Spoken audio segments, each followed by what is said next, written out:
Welcome back नाज़रीन। Clinic online के रमज़ान के एक तो खुसूसी प्रोग्राम है और टॉपिक बड़ा अहम है, वो है वायरल हेपेटाइटिस। और एक बात मैं तमाम व्यूअर्स को बता दूं कि ये प्रोग्राम अगर आज ख़त्म भी हो जाएगा तो इंशाअल्लाह ताला हम इसको आइंदा आने वाले दिनों में कंटिन्यू करेंगे। प्रोफेसर डॉक्टर सईद हामिद साहब हमारे साथ मौजूद हैं। डॉक्टर साहब ये काम ही कीजिए, सवालात के जवाब देते हैं। सबसे पहले असगर अली साहब का सवाल था कि इनके दामाद हैं, शादी से पहले उनको था वायरल हेपेटाइटिस सी था, लेकिन उन्होंने बताया नहीं था, बाद में खैर नहीं आओ वो चलता रहा फिर मामला। लेकिन अब ये कि ये पूछ रहे हैं कि इनका टेस्ट कितने कितने अरसे में कराना चाहिए और फैमिली वालों का टेस्ट भी अब कितने अरसे में कराना चाहिए।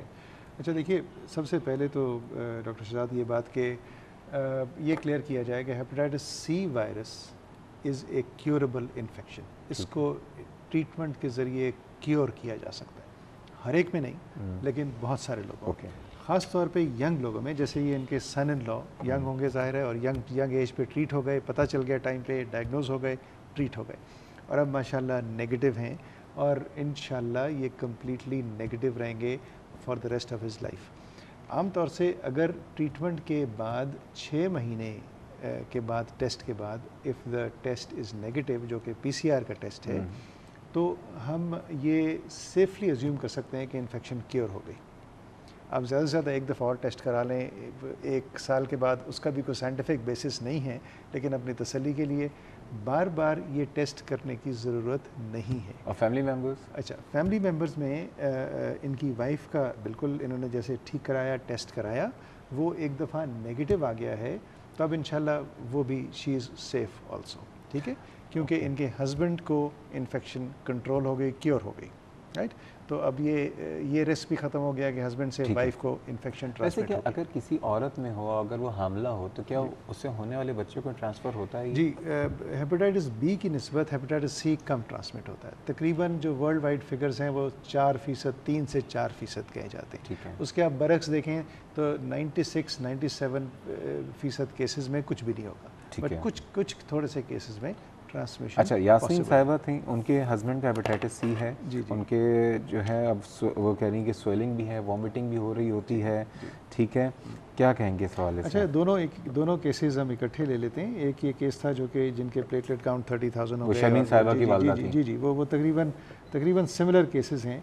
अच्छा, मुझे इसमें जो चीज़ समझ आती है वो ये कि ये दोनों केसेस रिलेटिवली लेट स्टेज पे डायग्नोज हुए, रिलेटिवली लेट स्टेज पे ट्रीट हुए, और इसलिए ट्रीटमेंट की कॉम्प्लिकेशंस इनमें नज़र आ रही हैं।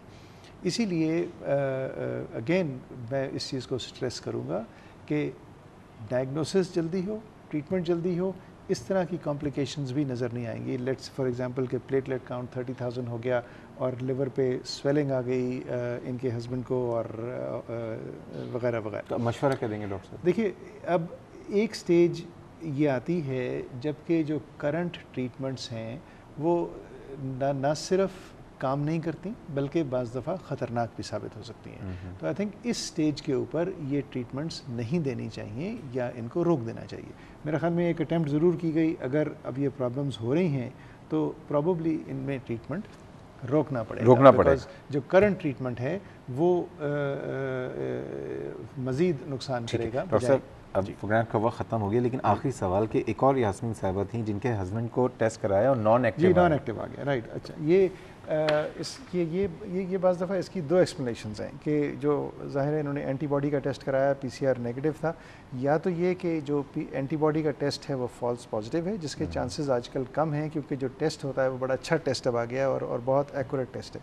दूसरा एक चांस ये है कि इनको किसी ज़माने में हेपेटाइटिस सी से एक्सपोजर हुआ, जो कि अब वो जिस्म की अपनी इम्यूनिटी से वो ख़त्म हो गया, ठीक है, विच मीन्स के PCR नेगेटिव है। लेकिन इसमें सिर्फ एक शर्त ज़रूर है कि PCR किसी अच्छी लेबॉरेटरी से, मुस्तनद लेबॉरेटरी से हुआ हो और उसके ऊपर रिलाई किया जा सके, उसके ऊपर यकीन किया जा सके ये PCR नेगेटिव।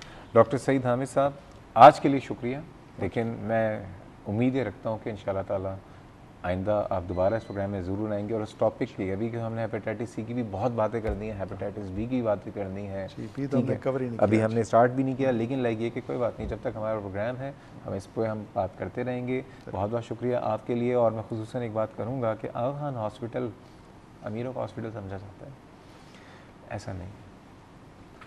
मैं इसलिए नहीं कह रहा, मैं तो आगा खान का हिस्सा ही नहीं हूँ, आगा खान के अंदर मैं काम भी नहीं करता, लेकिन मैं एक बात ज़रूर जानता हूँ कि ऐसे कितने मरीज़ हैं जिनको मैंने आगा खान भेजा और उनके वहाँ पे वो इस्तेदाद नहीं रखते थे और वहाँ पे बड़ी बड़ी सर्जरीज़ हो गई हैं। वहाँ पे एक इदारा है पेशेंट बहबूद सोसाइटी, जो कि मरीज़ों की फ़लाह बहबूद के लिए और उन लोगों का जो नहीं इस्तेदाद रखते हैं बिल्कुल डिग्निटी के साथ वहाँ पे हेल्प कर रहा है। तो आप पेशेंट बहबूद सोसाइटी का हिस्सा बन सकते हैं अपनी ज़कात के ज़रिए, और अपनी जो भी आप किसी तरफ से हेल्प करना चाहें तो रमज़ान का महीना ज़रूर हेल्प कीजिएगा। यह था हमारा आज का प्रोग्राम, और इंशाअल्लाह ताला हम इस को आइंदा आगे हफ्ते भी इसको हम कंटिन्यू ज़रूर करेंगे।